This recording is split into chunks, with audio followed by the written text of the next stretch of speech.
Pois bem, bom dia, boa tarde ou boa noite, seja lá que horário você estiver vendo esse vídeo. Bem-vindo ao canal São Paulo sobre Trilhos. Hoje iniciaremos uma série explicando um pouco sobre a história das principais linhas que compõem o sistema metro-ferroviário na região metropolitana de São Paulo.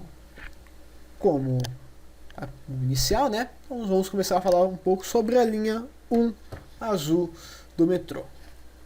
Pois bem, um breve início, a linha 1 azul do metrô é uma linha que tem cerca de 20,4 km de extensão e 23 estações durante seu percurso, sendo elas em ordem do norte a sul: Tucuruvi, Parada Inglesa, Jardim São Paulo, Santana, Carandiru, Portuguesa Tietê, Armênia, Tiradentes, Estação da Luz, onde se integra com a linha 4 amarela, linha 7 Rubi e 11 Coral, Estação São Bento em seguida, Estação da Serra, onde se integra com a linha 3 vermelha, fazendo paralelo leste-oeste, Estação Liberdade, Estação São Joaquim, Estação Vergueiro, Estação Paraíso e Ana Rosa, onde nessas duas estações se integram com a linha 2 verde, Estação Vila Mariana, Estação Santa Cruz, Praça da Árvore, Saúde, São Judas, Conceição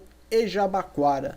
A linha, como bem já disse, 20 km de extensão, opera em bitola larga, alimentação através de um terceiro trilho com cerca de 750 volts nesse terceiro trilho, e o seu horário de operação das 4h40 da manhã até as 0 horas, se estendendo internamente para que os demais usuários do sistema possam fazer suas transferências e saírem do sistema. Pois bem, agora vamos falar um pouco sobre a história da linha 1, como ela surgiu e como ela foi constituída. E aqui um breve histórico, resumido, para que vocês entendam um pouco como essa linha saiu do zero até se tornar o que é hoje. Pois bem, para a gente entender um pouco da formação da linha 1 azul, a gente tem que entender, que ela se originou da própria formação do metrô. No dia 28 de abril de 1968 foi criada a Companhia do Metropolitano de São Paulo com a função de coordenar e operar os novos projetos de metrô na cidade de São Paulo. Não é uma informação oficial que eu vou passar, mas muito provavelmente a ideia da linha 1 foi fomentada pelo fim do tramo em Cantareira, que representaria o tramo norte, e o bonde do Santo Amaro, que representaria o tramo sul. O tramo em Cantareira teve suas atividades encerradas no ano de 1964 a 1965, e os bondes de Santo Amaro no dia 27 de março de 68, praticamente um mês depois, o metrô veio a surgir para praticamente substituí-lo. As obras do metrô, de fato, na linha 1 azul, iniciaram no dia 14 de dezembro de 1968, através do consórcio HDM, composto por duas empresas alemãs e uma empresa brasileira. O traçado proposto veio devido à ausência de transporte nas regiões norte e sul, e também para desafogar o trânsito que estava ficando cada vez mais caótico na região do centro, certo? Então as obras começaram aí no dia 14 de dezembro de 68. No dia 14 de setembro de 74 foi inaugurado o trecho de Jabaquara a Vila Mariana, Foi a primeira vez que o metrô começou a operar na cidade de São Paulo, com horário restrito das 10 horas da manhã até as 15 horas da tarde. Então já se via que o procedimento de operação restrita já se iniciava desde essas épocas bem antigas, A partir de 17 de fevereiro de 75, a linha ganhou mais uma expansão, partindo de Vila Mariana até Liberdade. Então de Liberdade até Jabaquara estava já operando, já com um horário um pouco mais confortável, das 6 horas da manhã até as 8h30 da noite, certo? Em 26 de setembro de 1975 começou a operar, foi liberado para operação o trecho entre Liberdade e Santana, com a única exceção da Estação da Sé, devido à sua grandiosidade, já prevista como baldeação da linha norte-sul com a leste-oeste. Ela foi deixada um pouco para depois devido à sua magnitude. Uma coisa curiosa em relação a esse trecho entre Liberdade e Santana é o trecho nas proximidades da estação São Bento. É o único trecho do metrô da linha azul que foi escavado em shield. Sim, o famoso tatuzão, para quem não conhece, né? Tem um trecho na linha azul. Claro que a dimensão desse shield era bem pequenininha, foi um shield importado, um dos Estados Unidos e outros dois que foram da Alemanha, certo? A opção de escavação em shield nas proximidades de São Bento se deve à questão da própria conjectura urbana. A cidade era muito apertada ali no meio e os prédios enormes, sem contar os monumentos históricos. Abrir uma vala a céu aberto, como foi feito durante todo o traçado, seria um pouco complicado. Então optou-se pelo shield a primeira vez.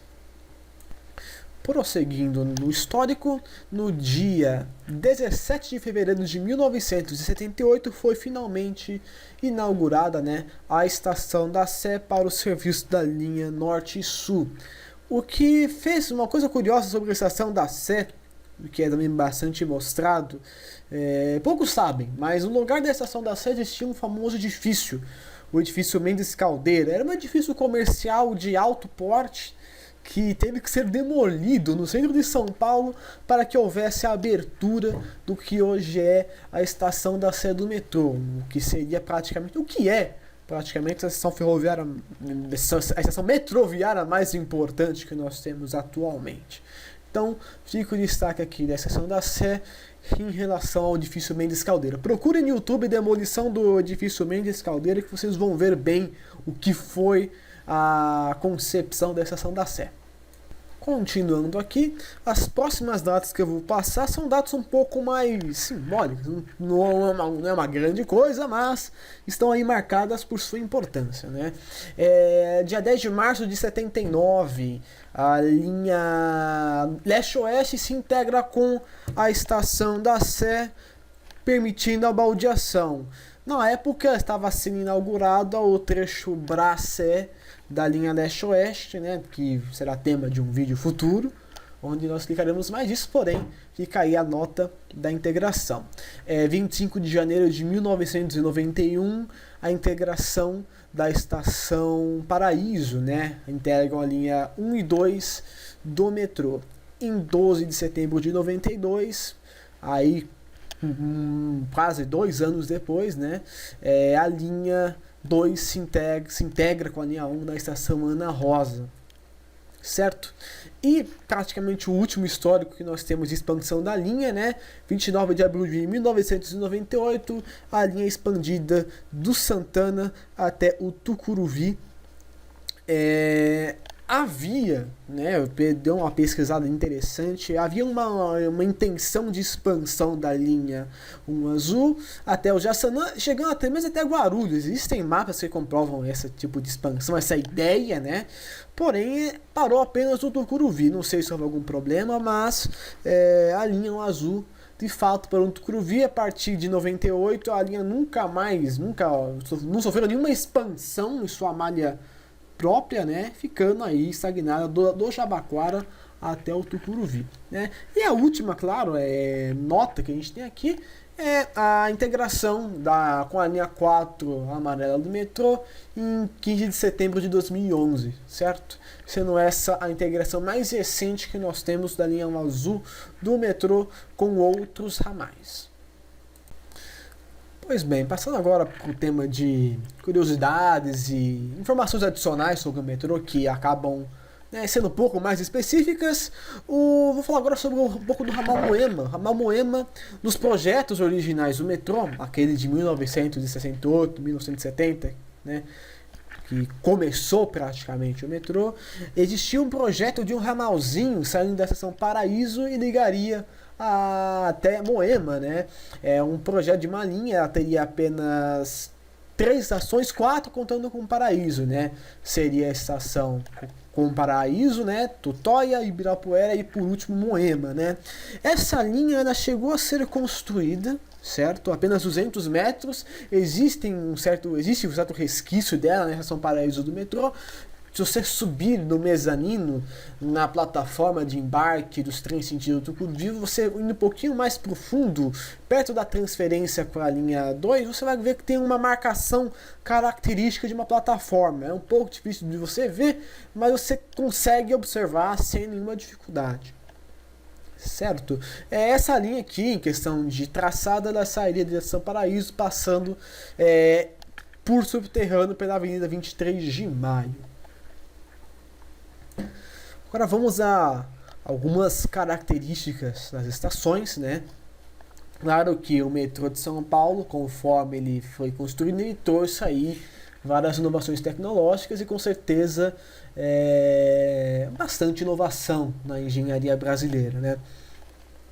Pois bem, indo de um trecho de Tucuruvi até Jabaquara, nós temos o seguinte padrão das estações. A estação Tucuruvi é uma estação semi-enterrada, ou seja, uma estação de entrada no piso mesmo, no térreo, porém ela tem um piso no subsolo, né? Então, caracterizado por ser uma estação semi-enterrada.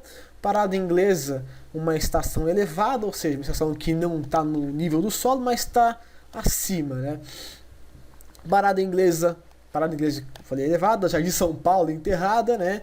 Essas três estações são as três que apresentam diferentes técnicas construtivas, né? As únicas, por sinal, né? Que tem essa conjectura 1, 2, 3, assim, porque aliás é o trecho novo, né? Por sinal. Aí, chegando ao trecho velho da linha 1 azul, né? Nós temos o trecho entre Santana e Armênia em via elevada, né? Passando e cruzando o Rio Tietê, por sinal, e de Tiradentes a Jabaquara, enterradas. Devo até salientar que essa questão da estação enterrada de Tiradentes a Jabaquara é muito curiosa, porque existem poucos registros sobre isso, né? Garanto que muitas pessoas não sabem desse tipo de registros, que é o seguinte: cavou-se uma verdadeira trincheira no meio de São Paulo. É difícil de acreditar, mas as fotos não mentem, né? Vou até estar passando aqui algumas fotos, que o método utilizado foi o VCA vala a céu aberto, que é chamado, né? Então foi cavado uma grande fossa, né, ali do Jabaquara até a estação Tiradentes, ali com aquela pequena exceção, né, perto da estação da Luz, São Bento, por causa da questão da cidade ficar um pouco mais condensada, mas de resto foi tudo uma escavação só. Característica essa que você vê através dos túneis, os túneis da linha 1 azul, com exceção do trechinho Shield, é um túnel quadrado, um pouco diferente do normal, mas é por esse motivo, é um túnel quadradinho, por causa da sua escavação, que teve um processo diferenciado das escavações normais. Sobre a disposição de plataformas nas estações da linha azul, nós temos a seguinte anotação aqui, né? A grande maioria das estações da linha 1 azul possuem plataformas laterais. Quase toda é composta de plataformas laterais. Temos aqui algumas exceções. Na estação São Bento e na estação Paraíso, nós temos plataformas sobrepostas, ou seja, uma plataforma embaixo da outra, né? A plataforma de ida para Jabaquara é em cima, a plataforma de baixo para ir para o Tucuruvi, né? São uma em cima da outra, então tem esse tipo de composição de plataforma. Nós temos, no caso da estação Jardim São Paulo, Ayrton Senna e Tiradentes, e também Ana Rosa, a plataforma central, né? Ou seja, uma plataforma ali no meio, onde os trens, pode embarcar da plataforma, os trens vêm dos dois sentidos ali, não precisa pegar, traçar o outro lado para pegar o outro trem, né?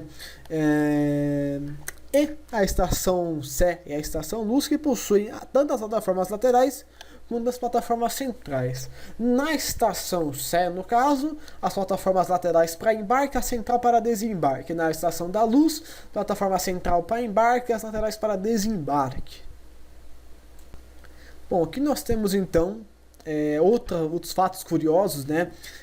Os nomes das estações, né? Os nomes antigos das estações. Esses nomes que eu vou falar aqui tanto se referem a estações que tiveram seu nome modificado na operação ou durante sua fase de construção. Certo? Eu destaquei aqui 3 estações bem interessantes que o nome delas é totalmente diferente, né? Eu poderia estar aqui, por exemplo, o caso de Tietê. né? Tietê, hoje, português é Tietê. Mas no caso, vamos usar uma coisa mais profunda, né? A estação Tietê, nos projetos originais, constava como estação Cruzeiro do Sul. Certo? É uma coisa bem interessante. Cruzeiro do Sul, então, se tornou a estação Tietê. Logo depois, logo após, nós temos também a estação Armênia do metrô. Existe até registros ali, tem até uma prova que a estação Armênia não era a Armênia. De fato, a estação Armênia se chamava Ponte Pequena, né? É até interessante, porque é uma estação que está... É uma estação ponte. Ela está em cima do rio Tamanduateí. Isso que é bem interessante da estação Armênia, que antigamente chamava Ponte Pequena. Se você vê em alguns cantos do metrô, alguns cantinhos, geralmente perto das paredes, nos cantos de plataforma, você tem lá um símbolo PPQ, que era Ponte Pequena, que é a sinalização interna do metrô para as estações, né? As 3 letrinhas famosas. A próxima estação, essa aqui é até curiosa, aqui talvez se alguém falasse, ninguém talvez acertaria. Clovis Bevilacqua, né? Clovis Bevilacqua era nada mais nada menos que a estação da Sé, que teve o seu nome remodelado em jus à própria, ao próprio bairro da Sé, né? E por último, a estação Aclimação, que se tornou Vergueiro, né? Devido às influências ali da localidade. Só uma menção honrosa agora, eu acabei esquecendo de colocar essa estação, né? Acabei descobrindo através de uma pesquisa novinha que eu fiz, então só me intrometendo aqui um pouco, Estação Politécnica, que eventualmente viria se chamar Estação Tiradentes, logo após Ponte Pequena. Então, a gente vê aí bacana, Cruzeiro do Sul, Ponte Pequena, Politécnica, todas as 3 juntinhas ali com nomes diferentes. Então, só acrescento essa menção rosa de Politécnica, hoje Estação Tiradentes. Entre outros projetos interessantes da linha 1 Azul, estava revirando aqui os mapinhas, eu reparei uma coisa interessante sobre uma estação que se chama Estação Senador Queiroz, né? Próxima ali à Avenida Senador Queiroz. Essa estação, ela ficaria entre a Estação da Luz e a Estação São Bento do metrô. O porquê ela não foi construída, eu não sei. Até onde eu fiz a minha pesquisa, não consegui encontrar nada. Vou ter que encavucar um pouco mais fundo nos documentos do próprio metrô de São Paulo para descobrir por que essa estação não saiu do papel. Mas fica aí então a menção honrosa da Estação Senador Queiroz, né? Que consta nos projetos originais, como eu vou mostrar para vocês um mapinha aí de Senador Queiroz, porém não foi construída. Tanto porque, se parar para ver ali, a distância entre Luz e São Bento é até uma distância tranquila. Eu acho que não caberia uma estação nesse meio, seria uma pouca distância entre uma e outra. Agora nós vamos falar aqui de alguns dados da linha Norte-Sul, né? Da linha 1 Azul do metrô.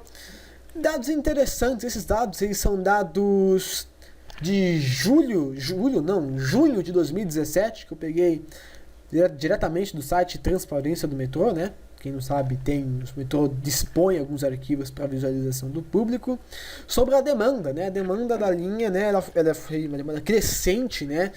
E certamente é uma das linhas mais lotadas do metrô de São Paulo. Vamos então a média. Nos dias úteis, a linha 1 Azul recebe em cerca de 1.024.000 passageiros dia. Lembrando que essa é a média dos dias úteis, certo? 1 milhão de pessoas aí por dia na linha, né? É um número considerável. Esse número cai bastante nos sábados, 500 mil, quase praticamente 500 mil pessoas, né? Aqui no caso, 573 mil pessoas nos sábados, e nos domingos 317 mil pessoas embarcando na linha 1 Azul, né? Então, fica até a questão aí, para quem não sabe, a demanda dos finais de semana, sobretudo domingo, é até um pouquinho menor. Então, se por algum acaso eventualmente isso vai acontecer, não é uma certeza, mas pode acontecer. Os testes de CBTC da linha 1 Azul, vou explicar isso mais à frente, o que é o CBTC. Pode ser que nos domingos teremos algumas interdições, não é mistério para ninguém. Isso aconteceu com a linha 2 Verde há um tempo atrás, mas fica o registro, né? Se por algum acaso alguma interrupção do metrô acontecer, sem ser por problemas, né? Por exemplo, por implantação de sistemas, vão ser prioritariamente dias de domingo. Bom, para finalizar aqui, então, vou trazer só uma pequena curiosidade também, um pequeno rankingzinho, né, das estações mais lotadas, as estações mais desertas da linha 1 azul do metrô. Vamos lá então? Beleza, vai. Vamos começar pelas estações mais cheias da linha 1 azul.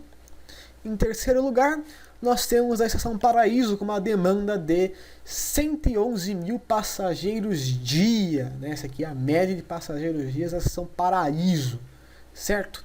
A segunda estação mais lotada do sistema, claramente, a estação da Luz, com uma média de 166 mil passageiros dia. E, claramente, em primeiro lugar, não é mistério para nenhum cidadão que já se aventurou no horário de pico nos trens de São Paulo, e estação da Sé, com seus incríveis 247 mil passageiros médios aí por dia, né? A estação explode no horário de pico. Se tiver algum problema no sistema, o negócio fica entalado de um jeito bizarro, né? Então fica aí as 3 estações mais lotadas do sistema, e vamos mostrar as 3 mais tranquilas, né? Sendo que uma dessas eu uso com bastante frequência. No caso, terceiro lugar, Parada Inglesa, 17 mil pessoas dia. Uso bastante essa estação. Ela geralmente não é nada lotada, né? Ela tem uma lotação média no pico da manhã, mas de resto ela é bem tranquila, uma estação que consegue lidar bem com o que ela tem de pessoas, né? Partindo para a segunda estação, que é a estação Carandiru, com 15 mil pessoas dia, né? Tá entre Santana e Tietê, tá entre 2 grandes polos, né? Então, praticamente, né, essa demanda reduzida é até um pouco estranho, não esperava que fosse tão pequeno, tendo em vista que Tietê e Santana são 2 grandes estações. Mas fica aí Carandiru. E a estação a mais vazia do sistema, da linha 1 azul, é a estação Jardim São Paulo. Jardim São Paulo, que está entre Santana e Parada Inglesa, relativamente uma estação bastante pequena. Eu nunca, de fato, desembarquei nela para ver como é que é o movimento, mas toda vez que eu vou lá, ela não tende a encher os trens como enchem aí outras estações, né? Pois bem, então, esse foi o vídeo sobre a linha 1 azul do metrô. O vídeo ficou com praticamente, aqui no meu cronômetro, que já passou dos 20 minutos. E não pensava que ia falar tanto. E isso que eu nem falei tudo de fato sobre a linha 1 azul, né? Existem várias outras coisas, como frota da linha, que eu não comentei aqui, que eu vou comentar em vídeos futuros, porém, sobre a linha 1 azul é basicamente isso. Essa é a linha 1 azul, a história dela, como ela foi criada, um pouco do seu contexto, né? E aí vem aquele adendo de sempre, né? Sendo um pouco mais franco, esse vídeo aqui está sendo gravado no mês de julho do ano de 2017. Obviamente, eu não citei aqui projetos futuros relativos à linha, como a chegada da linha 6 até a estação de São Joaquim, a linha 5 até a estação Santa Cruz, ou quem sabe até mesmo a estação Jabaquara, que já pensaram uma vez em estação Jabaquara, a linha 17 na estação Jabaquara, ou a estação São Judas, como havia uma previsão de que ela fosse concluída, né?